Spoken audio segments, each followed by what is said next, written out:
just have a quick disclaimer before we continue on. The Japanese words that you're going to be hearing today, and even from my previous sermon, the source material for that is from a variety of Japanese military manuals that were originally in the form of scrolls that were translated by Yoshi Minami, which is a story unto itself for another time.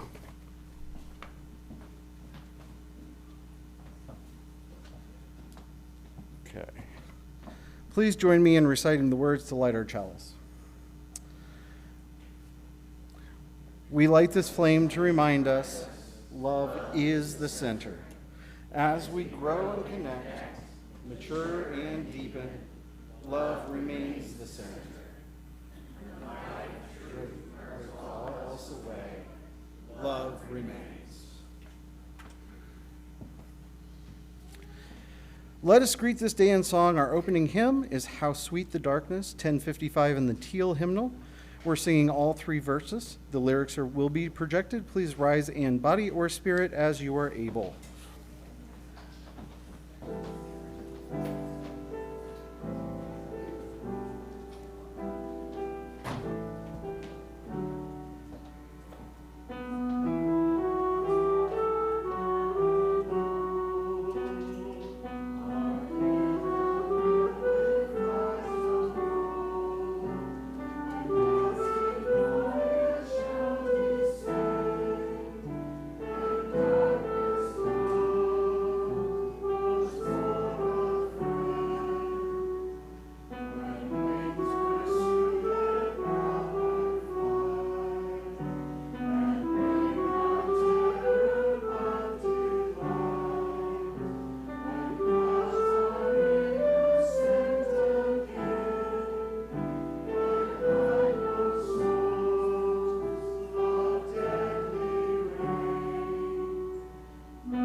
Sometimes we are carrying something on in our heart that can prevent us from being fully present. Here in this community, our sharing of things with each other is medicine. Like medicine is good healing, and like all good medicine, it must be concentrated and potent. So if you're carrying a joy or sorrow both in your heart, I invite you to share. And during this time, while one of us is practicing the vulnerability of praise or grief, the rest of us are practicing the gifts of presence and deep listening. Please keep it to 3 strong sentences.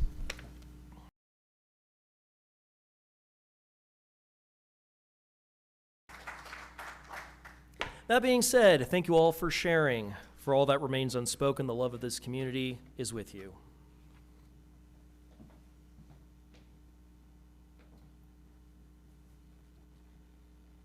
And now, you got me up there or not? No? Okay. And now, Judy and Joe are going to be performing How Can I Keep From Singing? Quaker song arranged by Jay Althouse.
Let's try this. I can hear it now.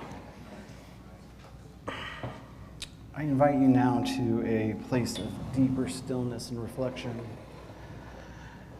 This reading is from Fujibayashi Yasutake Bansen Shukai, published back in 1676. Once upon a time, there was a thief who had a son.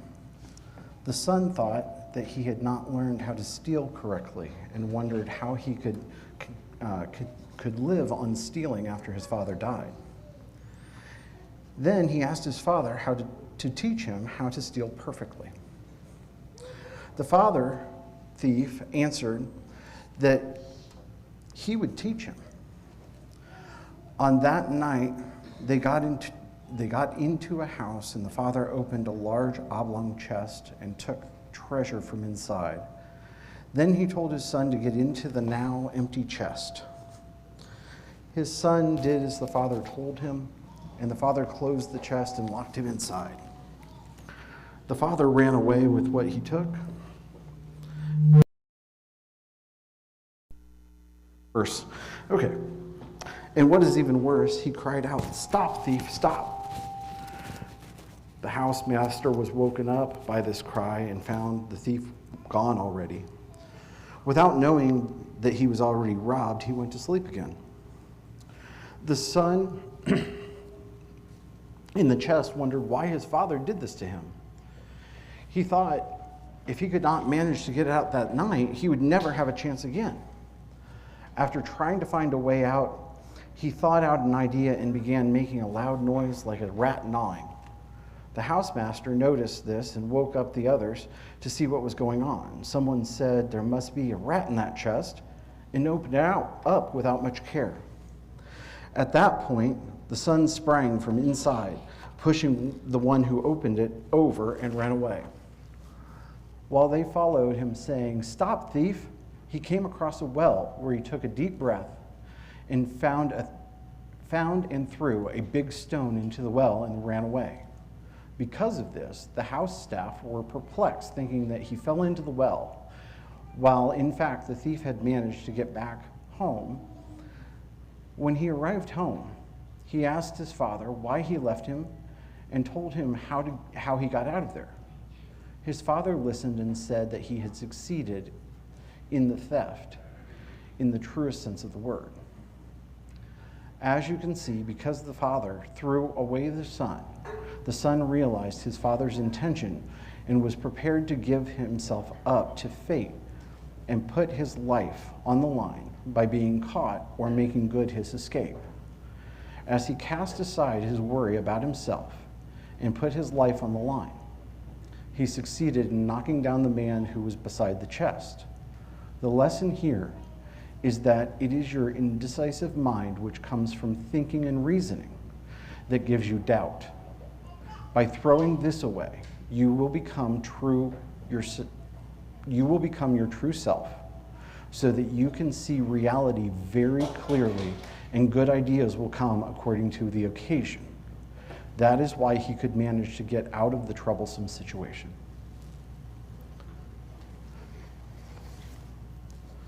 All children and youth wishing to go to their groups are welcome to exit. Everyone else, will you join me in singing them out?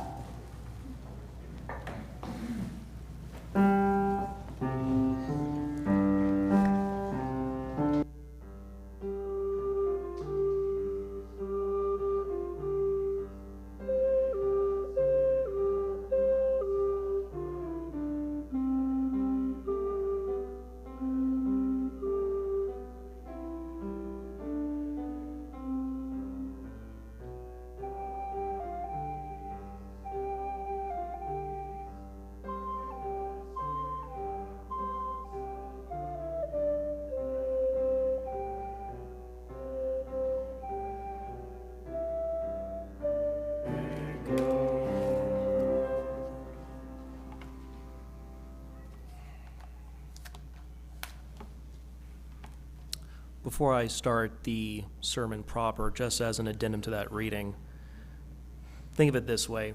The right hemisphere of your brain that controls for intuition, thinking on your feet and all that, a lot of ways will be your salvation, rather than trying to, as someone who is very close to me points out, logicking everything out. Let's put it that way.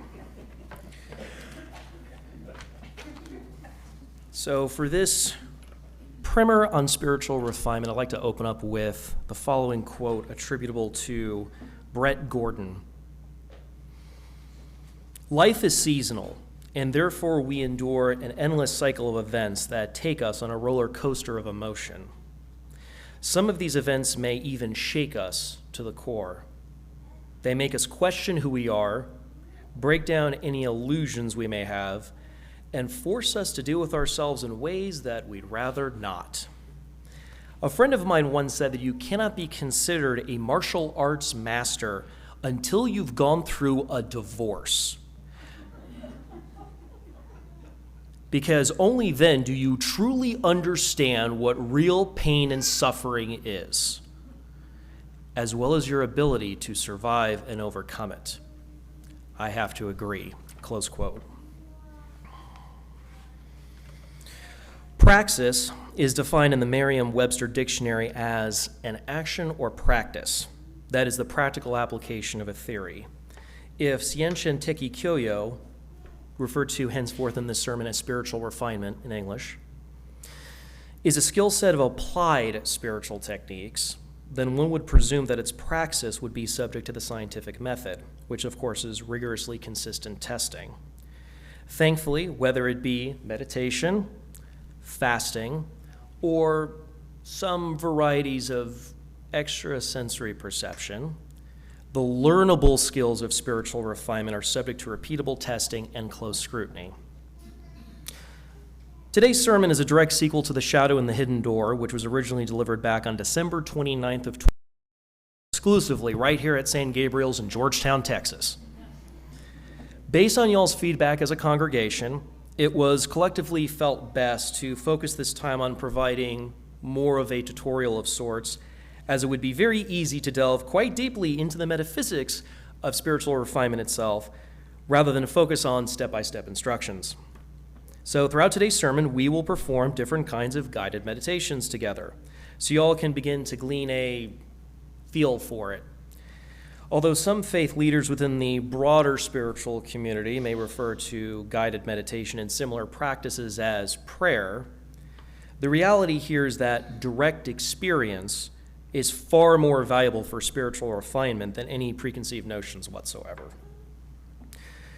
Merriam-Webster, again, defines prayer to be an address to God or a God in word or thought.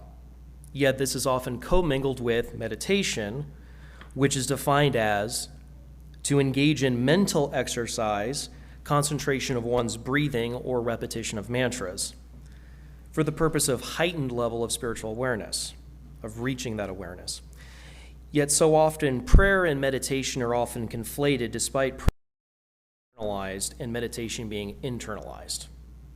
All right, everybody follow so far? Okay. By similar token, magic can be defined as the use of means, such as charms or spells believed to have supernatural power over natural forces, and as an extraordinary power or influence seemingly from a supernatural force. To be clear, this is not to be confused with the illusions of stage magicians who engage in the art of by sleight of hand. The distinction I am attempting to make here is that magic, prayer, and even meditation are not the same as directly experiencing a phenomenon such as the gateless gate, which in a footnote of the English translation of the Shonaninki is variously defined as a checkpoint without a gate, a checkpoint having no gateway through which to pass, and as that having no barrier to block your path. So simply put, the gateless gate could be understood as being able to pass or cut through the false personas of humans in order to get to the truth of their behavior. Such direct experiences truly test the epistemological limits of our working knowledge as humans collectively, but alas, we must start somewhere. So to that end, for this first session, we'll begin with a body scan guided meditation where your awareness will be directed towards particular sensations throughout your physical vessel. with the intention here being to bring to your attention just how much your bodily functions are autonomic, where that is unconsciously automatic.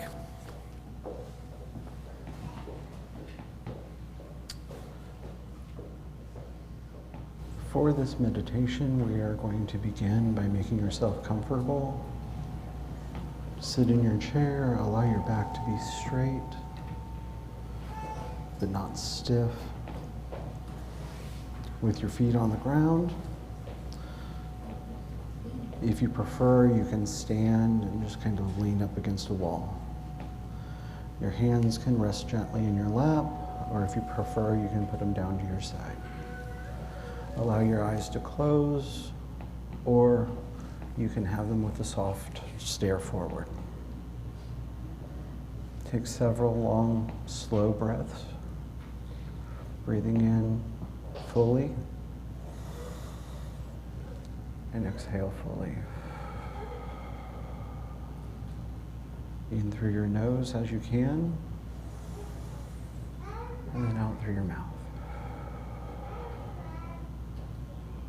Feel your stomach expand on your inhale, and exhale. As we begin, notice your toes. You may feel your toes. You may want to wiggle your toes a little one. Feel any sensations in your feet. Don't focus on the sensations, just notice them. Don't judge them, they're there. You might imagine sending breath down to your feet.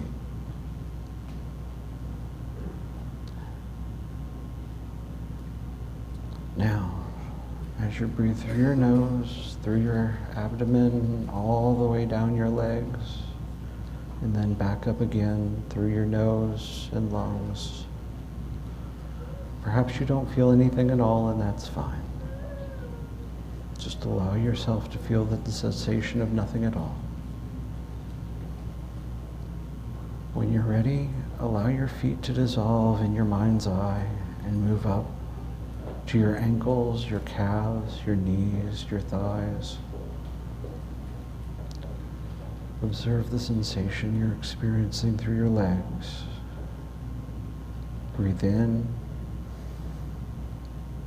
and out. Observe the sensation. If your mind begins to wander during this exercise, that's fine. Just gently notice without judgment and bring your mind back to your legs, noticing any sensations, any pain, any discomfort. Just notice without judgment.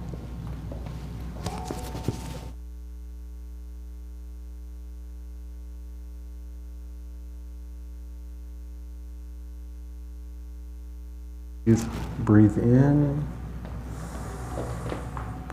and out. On your next breath, allow the legs to dissolve in your mind and move up to the lower back, your pelvis, softening and releasing as you breathe in and out. Slowly move your attention up to your back, your mid-back, your upper back. Be curious about sensations here. You may be aware of sensations in the muscle, temperature at points that connect with the furniture.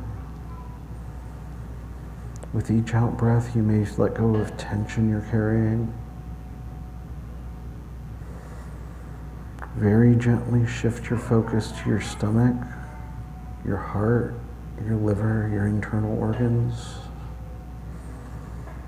Perhaps you notice the feeling of the clothing. Maybe you feel your digestive process. Maybe your belly is rising and falling with each breath. If you notice anything rising out of these areas, gently let those go and return to noticing any of your sensations.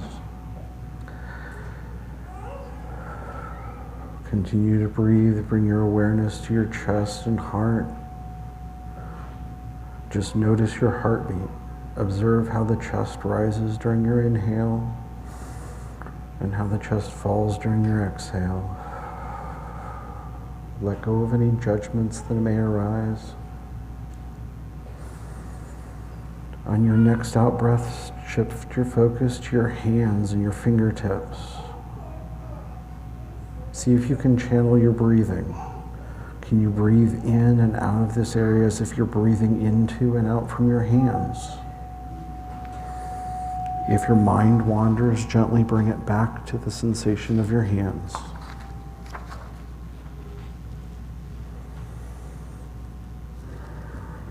On your next out breath, shift the focus, bring your awareness up to your arms. Observe the sensation or lack of sensation that you may be occurring here. You might notice some difference between the left arm and the right arm. No need to judge. As you exhale, you may experience some arm stiffness. That's fine. Just release the tension. Let it go. Continue to breathe and shift and focus. Start to focus on your neck and your shoulders and throat. This is an area we often have tension. Be with the sensations here. It could be tightness, it could be rigidity or holding. You may notice the shoulders moving along with your breath as you breathe in. They may go up and down as you breathe out. Let go of any thoughts or stories you're telling about this area. As you breathe, you may feel tension rolling out of your shoulders. That's good. On your next out breath, shift your focus and direct your attention to your scalp, your head, your face. Observe all the sensations there.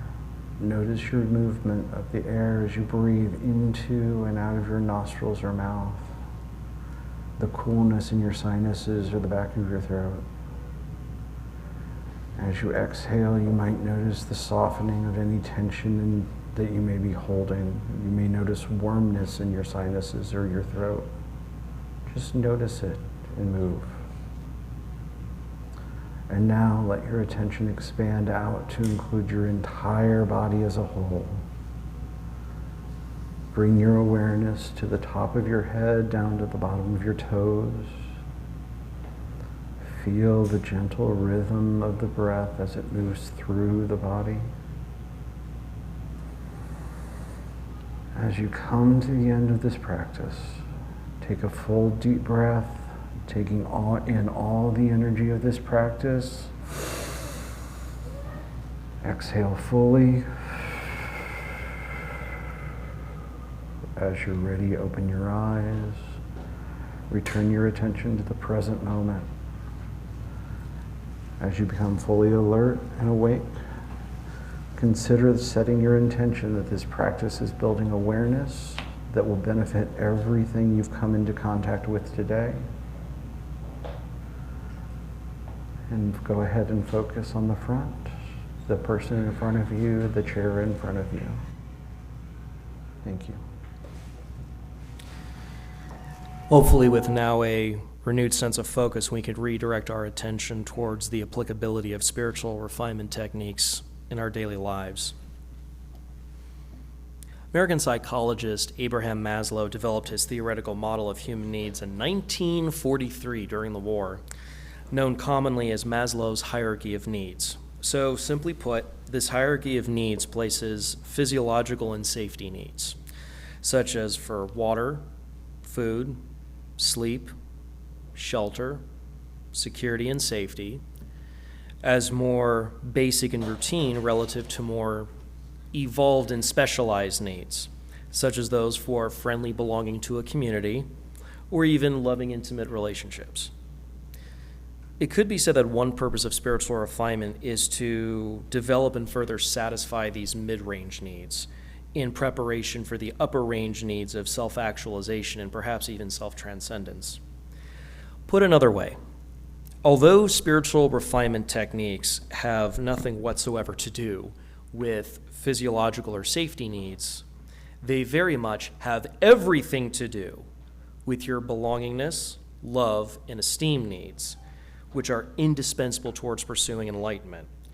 So perhaps these needs comprise the gateless gate standing in front of self-actualization. In other words, once you have used spiritual refinement techniques to successfully sustain friendships, romances, prestige, and feelings of accomplishment, then and only then can you begin the process of achieving your own individual potential, especially in the context of creative activities, with the possibility for experiencing ego death later if and only if you are ready for it. Shadow work is a subset collection of spiritual refinement techniques. According to blogger Athilia Luna, quote, "Shadow work is the process of exploring your inner darkness or shadow self. In essence, shadow work is the attempt to uncover everything that has been unconsciously hidden, disowned, and rejected within you and buried within your shadow self." So why do shadow work? The reason why we do this work is that without exploring what is hidden within us, we remain burdened with problems such as chronic anger, guilt, shame, fear, grief, and other issues like addiction, relationship meltdowns, and even spiritual maladies like existential depression or the dark night of the soul. Shadow work is the path to freedom, close quote. So as part of spiritual refinement, shadow work is best undertaken after first practicing love and self-compassion techniques. For without doing those initially, there is a risk of enabling and projecting the shadow instead of embracing and integrating it. So for example, the related technique of mirror work, where you stare at your own reflection in a mirror for a prolonged period of time and attempt to deal with the emotional fallout for doing so, is one good starting point for practicing spiritual refinement. Sometimes the simplest things are always the hardest, right? Assuming both physiological and safety needs are met, then going back to Maslow's hierarchy of needs, shadow work, including self-love, self-care, and self-compassion first, can be used to directly address your belongingness, love, and esteem needs, thereby spiritually progressing yourself along your individual journey towards self-actualization. The key idea, or rather right intention, as the Buddhist faith tradition puts it, is that directly experiencing yourself as yourself in all of your aspects and varieties, beautiful and ugly alike, is a more highly valued goal rather than fruitlessly attempting to change the world and everybody else, whether through persuasion, browbeating, or even violence. Before we proceed towards exploring the importance of situational awareness, although I guess both are related, as a skill of spiritual refinement, let us take a few minutes and ground ourselves with another guided meditation. For this next meditative session, we'll do a more specialized form of meditation where we learn how to receive and send loving kindness to ourselves and others. We're going to explore sending love to loved ones, people we have neutral emotions towards, and even people we consider, as well as towards non-human living things. Keep in mind, how many of you have house pets? Again, I'm going to ask everyone to close your eyes, sit comfortably with your feet flat on the floor, relax your whole body into your chair. This time, and keep your eyes closed during the entire visualization. Bring your awareness inward without straining or concentrating. Just relax and gently follow the instructions. Take a deep breath in and out. Keeping your eyes closed, think of a person close to you who loves you very much. This person is someone from your past or your present, someone still in life, or someone who has passed. Could be a spiritual leader, a teacher, a guide. Imagine that person standing in front of you, sending you their love. That person is sending you wishes for your safety and your well-being and your happiness. Feel the warm wishes of love coming from that person towards you. Now imagine that you're surrounded on all sides by all the people who love you and who have loved you. Picture all your friends, all of your loved ones surrounding you. They're standing, sending you wishes of all your happiness, all your well-being, and all your health. Bask in those warm wishes and loving coming from all sides. You are filled and overflowing with warmth and love.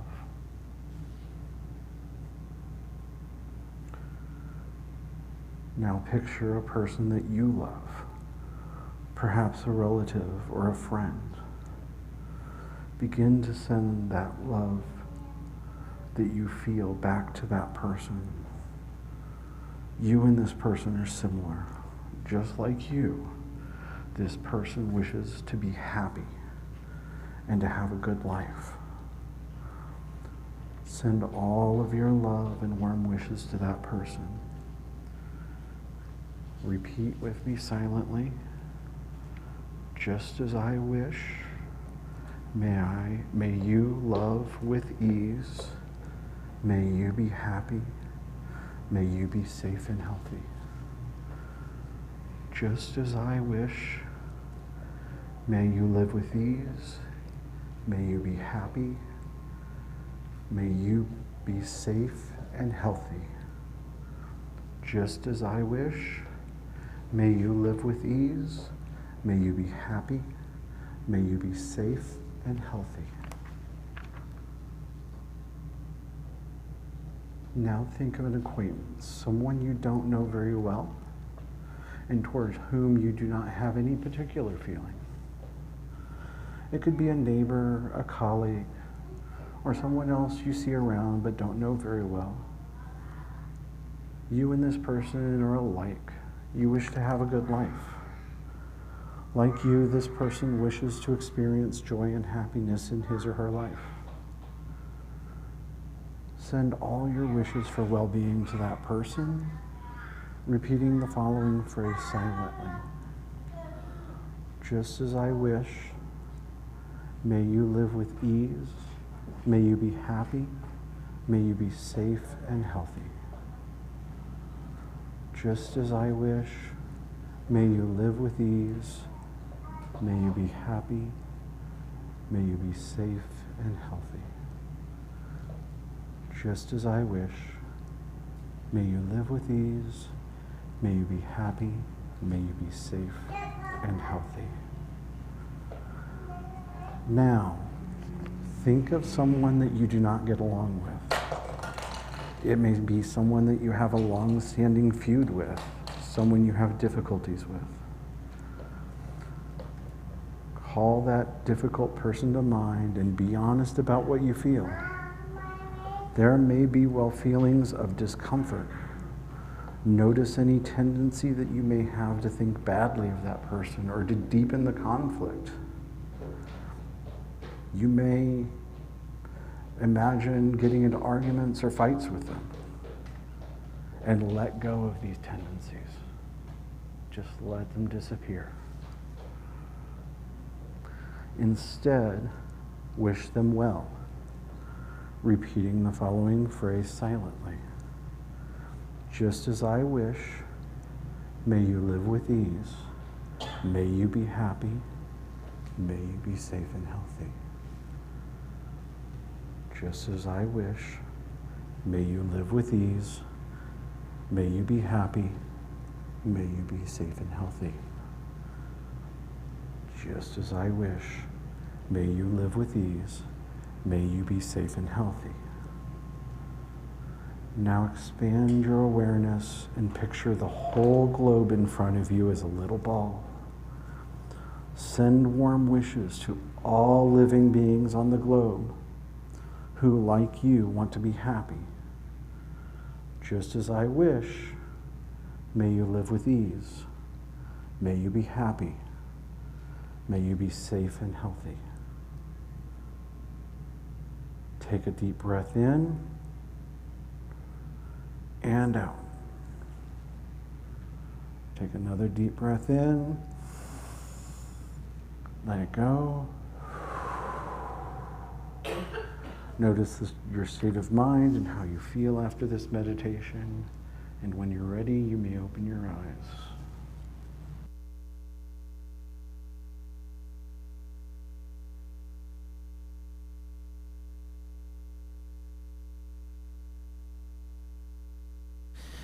As y'all are coming back from that, I want you to ponder the following thought.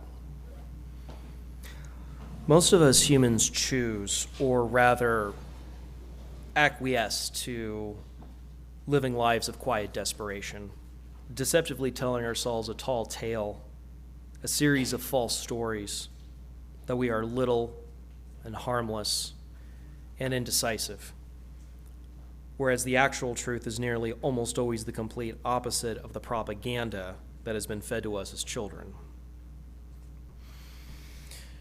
Invoking the immortal musings of comedian Bill Hicks from back in 1992, quote, "The world is like a ride in an amusement park. And when you choose to go on it, you think it's real, because that's how powerful our minds are. The ride goes up and down and around and around. It has thrills and chills. It's very brightly colored, and it's very loud. And it's fun for a while, but it doesn't matter, because it's just a ride. And we can change it anytime we want. It's only a choice. No effort, no work, no job, no savings of money. Just a simple choice, right now, between fear and love." Close quote.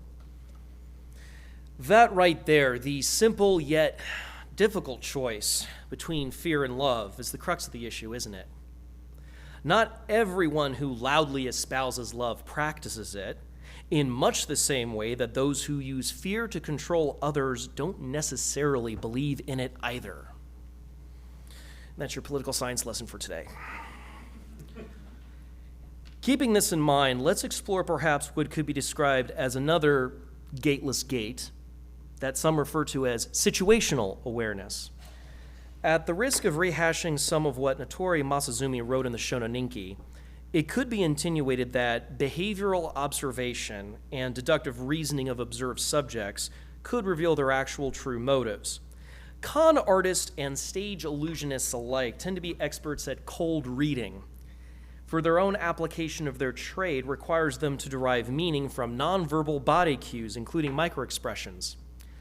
Body language much? Strictly speaking, not psychic mind reading, just a lot of very careful observation and deductive reasoning. Equally important is being mindful of emotional reactivity, whether that be of others or, more importantly, that of yourself. Triggers exist for everyone, and being aware of what triggers people can be used to develop empathy and compassion. Finally, situational awareness teaches its practitioners through experience that distractions, whether in the form of the black mirrors of various digital gadgets or one's own undisciplined monkey mind, are detrimental obstacles in feeling out the vibes of any particular environment. Speaking of vibes, I'm going to try to ask you to keep an open mind with what I'm about to say. For in my experience, it's not very popular and rather controversial thing to say, and it's commonly subjected to ignorant ridicule throughout the broader mainstream, very materialist American culture. What if I were to tell you that the mythology of the Star Wars texts, that is, the movies, the television shows, the video games, hell, even the novels, particularly with regards to what they refer to as the Force, was actually and literally true in reality? I'm not necessarily saying that what we would understand to be extrasensory perception, such as telekinesis and precognition, are literally true. As a side note, the scientific research is wonderfully inconclusive on this point. But what I am saying is that an animating energy field that binds all things within reality actually exists. As fanciful as that may sound to some of you, you must keep in mind that the scientific community doesn't even understand how consciousness works, even in a neurological context. In our scientific studies of death, we understand, even if only on a subconscious level, that our existence is not limited to this crude matter of flesh and bone. For example, our physical bodies are much like cars. We can enter and exit a car, that is birth and death. We can drive the car, which is life. But we also understand that although during the drive we feel that the car is an extension of us, we are not the car itself. I argue here that dismissively waving off the existentiality of the Force is nothing more than an exercise in hubris, quite frankly. Invoking the Christian tradition, what would be commonly communicated as miracles are simply a more physical manifestation of wielding the Force, much like how you would wield a tool. If Jesus of Nazareth reportedly walked on water, multiplied the breads and fishes for huge crowds, healed the sick through the laying on of hands, and arose from the dead, then no wonder he was crucified to death by the Pharisees and the Roman government. Even his non-miraculous actions, like resisting the temptations of Satan in the desert, being tortured during the scourging at the pillar, and most revealingly, his overturning the tables of the money changers in the temple, are just as equally indicative of how strong in the Force was he. For these non-physical manifestations of the Force revealed his strength of character amidst the cruel adversity he opposed. Feeling the flow of the Force is easier said than done, yet it is practically achievable for every human and other sentient beings. Vibrational detection sensitivity. Keep that in mind, vibrational detection sensitivity, whether in the form of gut instinct, hunches, or even tapping into the collective unconscious of the psychosphere, can be developed most notably through such techniques as rhythmic chanting, such as in drum circle, or more broadly in the context of music therapy as a form of art therapy. According to the Japanese warrior tradition that is the Budo Ryuha of Tokakura Ryu, in English, the School of the Hidden Door, there is a unique test for those attempting to earn their 5th Dan rank, which is known as feeling the killer intent. The test is conducted by the candidate sitting in seiza, he's sitting down cross-legged, with the test administrator standing above and behind him armed with a wooden training sword. The test is conducted by the administrator, who, while holding the sword above his head, generates feelings and thoughts about genuinely wanting to hurt that candidate, negative vibes, if you will. At a time of his choosing, whether it be a long wait or a short one, the administrator swings the sword straight down, aiming for that candidate's head. The goal of the candidate is to sense this force of the killer's intent, and then to dodge the simulated cut just in time. Getting hit by the sword, or even dodging the sword prematurely, are how most candidates fail this test. There's no mirrors, they're facing away. There's basically no way to cheat. Dodging the swing at just the right moment is presumed to be indicative of the candidate successfully feeling this killer intent of the test administrator, rather than just attributed to just plain dumb luck, because the variables are controlled, like I said. So, if the medieval Japanese felt the flow of the Force as a normal way of life, both on and off the battlefield, then who are we as 21st century American Westerners to say anything dismissive, as if we knew any better? Renowned lecturer Alan Watts once said, quote, "There is a very strange association between crime and all naughty things and holiness. You see, holiness is way beyond being good. Good people aren't necessarily holy people. A holy person is one who is, well, whole, who has, as it were, reconciled his opposites. And so there's always something slightly scary about holy people.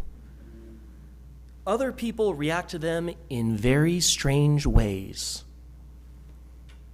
They can't make up their minds whether they are saints or devils.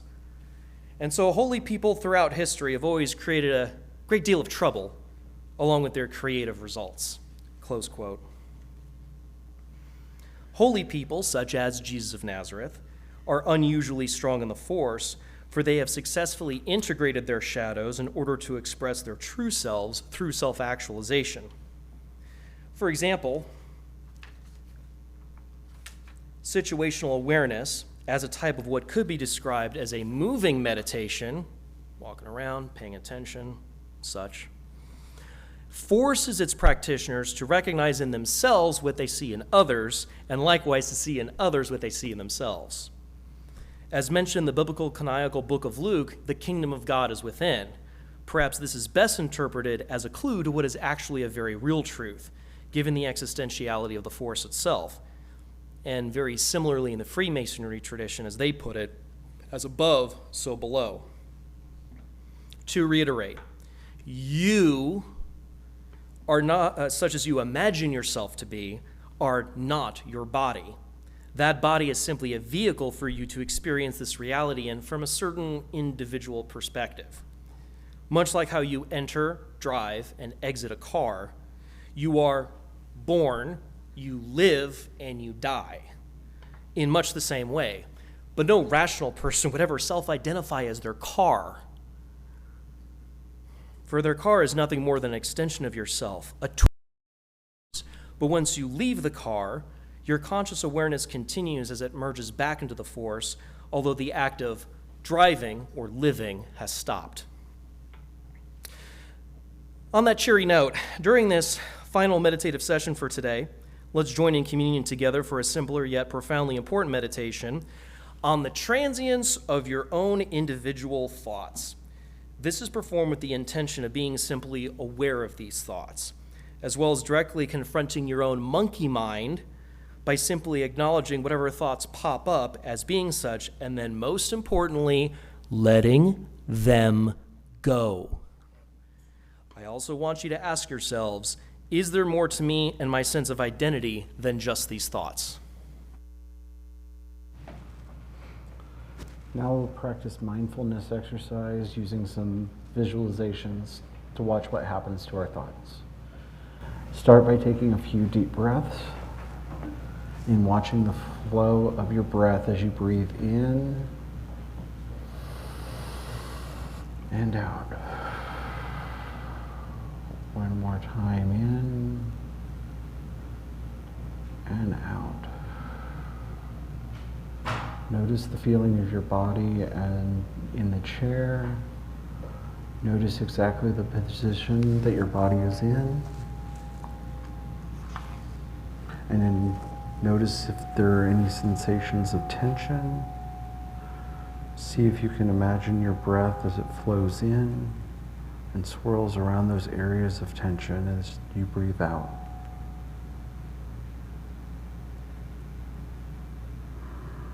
Now that you're grounded and centered, and you're in this moment, let's see if we can practice becoming mindful of the range of thoughts that might go through your brain at any given time.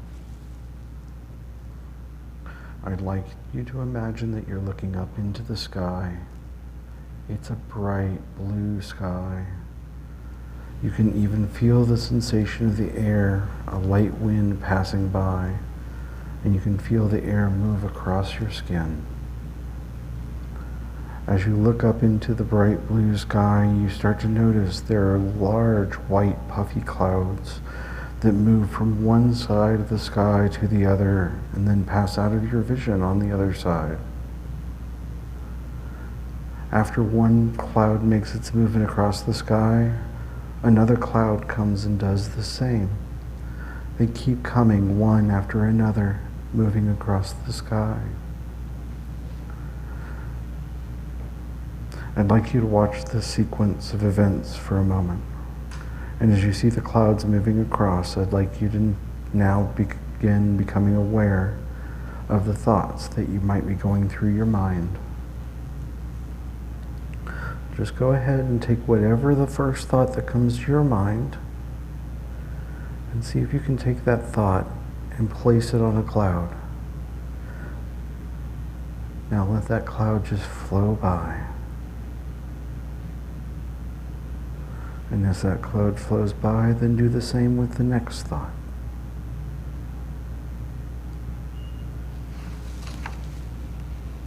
And as the next cloud appears, place your next thought on the cloud. Take another good deep breath and place another thought on a cloud. It doesn't have to be a thought. Maybe you're having a sensation. Maybe you feel a tang in your ankle. Put that tang on the cloud. Maybe you're feeling anxiety. Put that anxiety on the cloud. Maybe you're feeling nervous. Put those nerves on your cloud. Whatever your next experience is, put that next experience on the cloud. And let it just flow by. There's nothing right. There's nothing wrong. Simply practice noticing whatever it is and placing each thing on a cloud and letting it move past. It doesn't matter the form, it's the process. If you get distracted, put the distraction on the cloud and watch it go by and return to the process. You might have to do that over and over again, and that's okay. It's just an opportunity to practice being mindful of your thoughts and detaching from them. And now I'll be quiet for a moment while you continue to practice putting your thoughts and feelings on a cloud.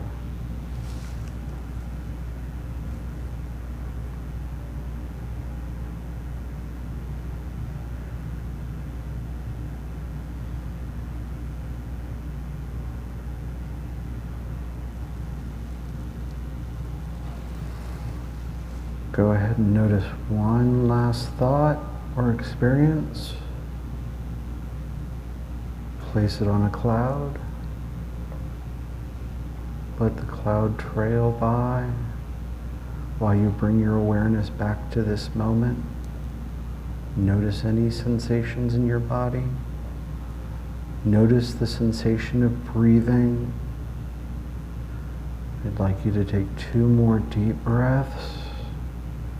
And whenever you're ready, you can open your eyes and focus on the person in front of you or the chair in front of you.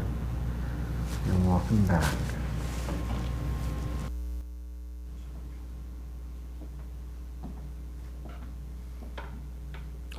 So at the risk of invoking the wrath of the typical American, because that's always a great way to start off a new paragraph. At the risk of invoking the wrath of the typical American, Americans undoubtedly possess a strong cultural bias in favor of gluttony, which in the Catholic faith tradition is considered to be one of the 7 deadly sins. According to Feeding America, which is a nationwide network of food banks, food pantries, and local meal programs, the latest food wastage statistics show that, quote, in the United States, people waste 92 billion pounds of food annually, equal to 145 billion meals. Not millions, those are billions. They throw away over $473 billion worth of food annually. And shockingly, they waste 38% of food in America, close quote. Keep that in mind, 38%. So what does gross food wastage have to do with spiritual refinement? Well, in various Christian and even Protestant faith traditions, prayer and fasting are considered equally important techniques for exercising one's religious beliefs, although the latter, fasting, is frequently ignored or even ridiculed by various televangelists and proponents of so-called prosperity theology with their seed faith scams.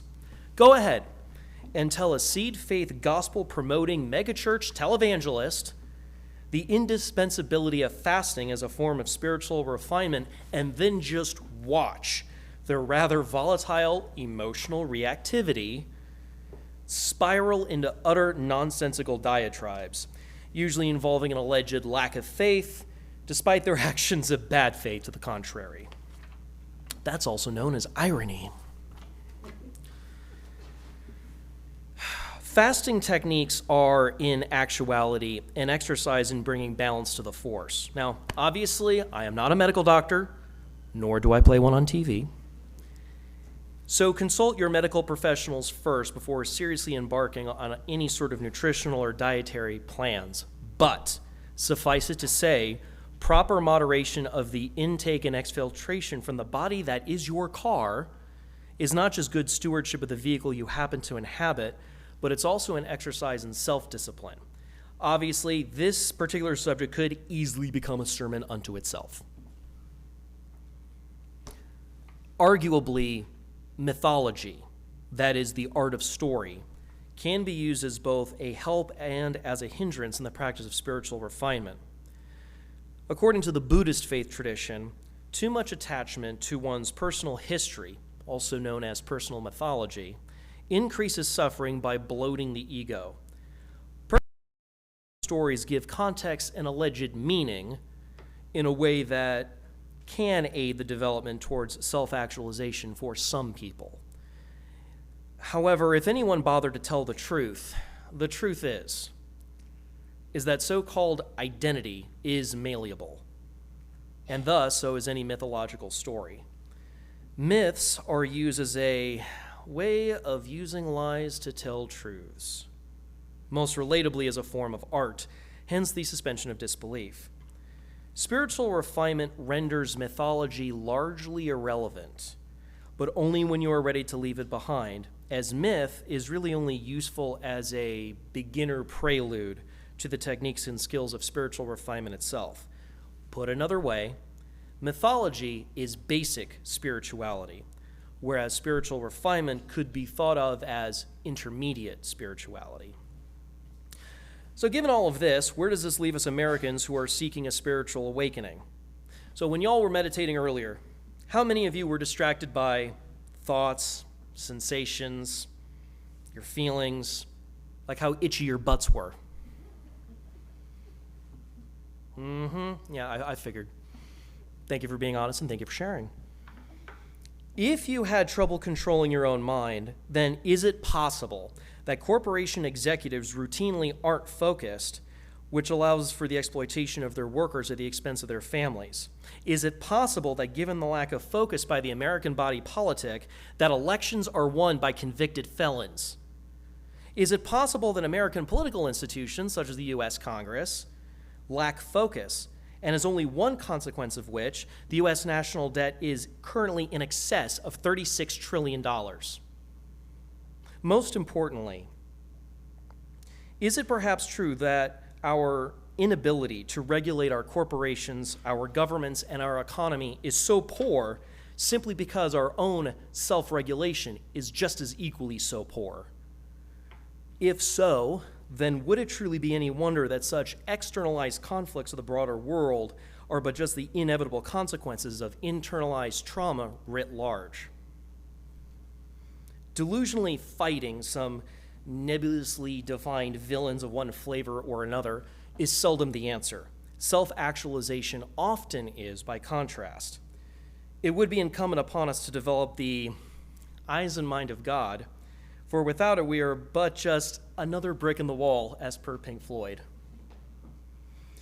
Trying out these methods of spiritual refinement, the fasting, meditation, situational awareness, and others as mentioned, by meeting all of your psychological and emotional needs through integrating the shadow is the real work ahead of us.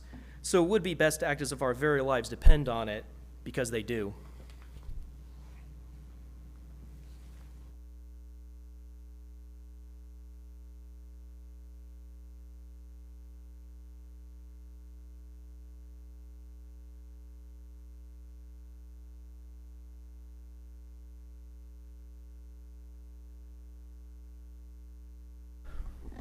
We take an offering each week to sustain the spiritual home and to support our work of our fellowship.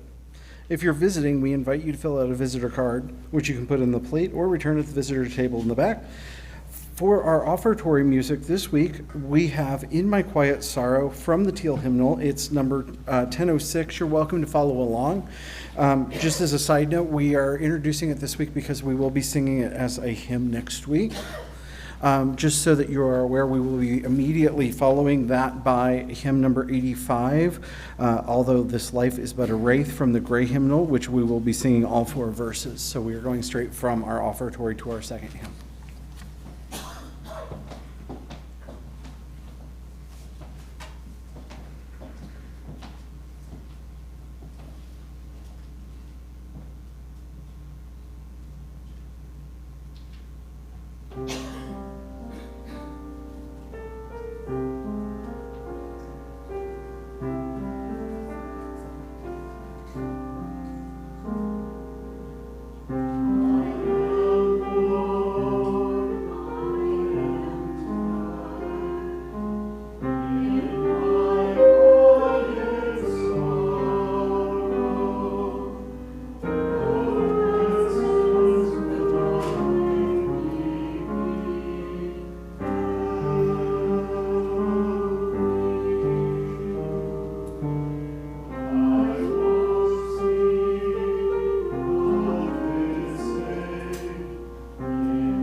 Please stand in body and spirit as you can for hymn number 85, Although This Life Is But a Wraith.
If I could have one person's assistance check that announcement container in the back, and I'll get started on the ones I already have. Okie dokie smoky. Remember, first Sunday of every month, as per that previous meeting, there is a potluck. Oh, there are more. Thank you, Andrea. Okay. That's why we do the double checks. First Sunday of the months going forward is going to be a potluck, so if you want to meal plan ahead of time and all that, just keep that in mind. First Sunday of every month is a potluck. Okay, let's see. After service today, there is an informational meeting. Feel free to grab some coffee, come back into the sanctuary for a presentation on things you would be voting for the annual meeting. Is Mr. Spoon here? Spoon? He may not be here. Okay. Gotcha. Well, for those of you who are familiar with Mr. Spoon, he is starting the San Gabriel Theater Ensemble starting this summer. If you are interested, please get in touch with him ASAP.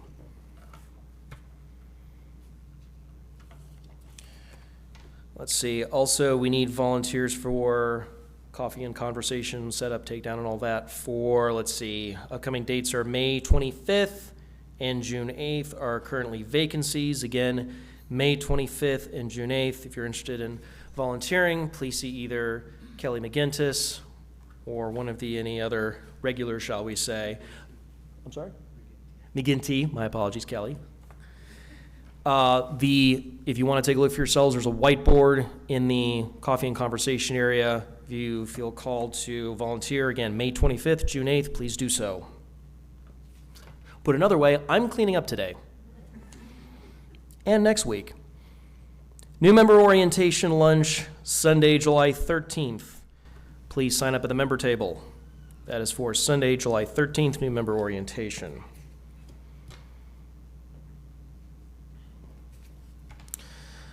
Let's see. Mel here is now a certified meditation practitioner and teacher through the Priority Academy.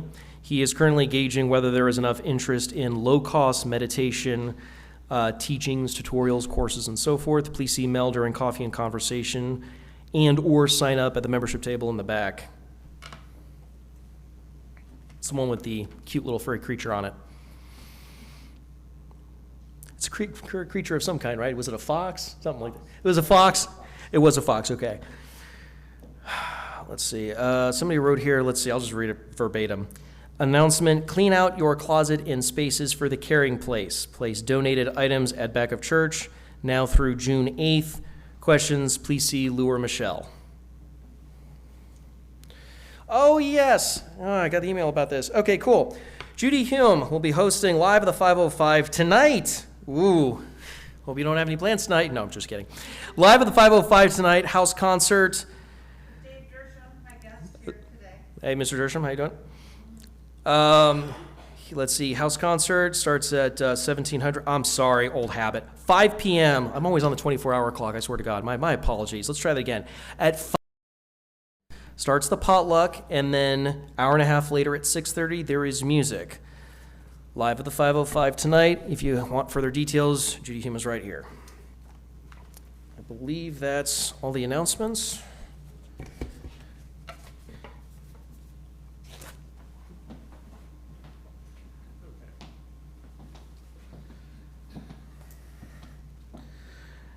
As we prepare to return to the real world out there, we remind ourselves through affirmation to carry our work from this place to every corner of our lives. Please join me in the call and response. Love is the doctrine of this church. The quest of truth is its sacrament. Service is its prayer. To dwell together in peace. To seek knowledge in freedom. To serve humanity in fellowship. To the end that all souls shall grow in harmony with the divine. Thus we do covenant with one another. Please join me in reciting the words to extinguish the chalice. We extinguish the flame to remind us love is the center. As we explore and rest, engage and heal, love remains the center. When all we can see is cold ashes, love remains.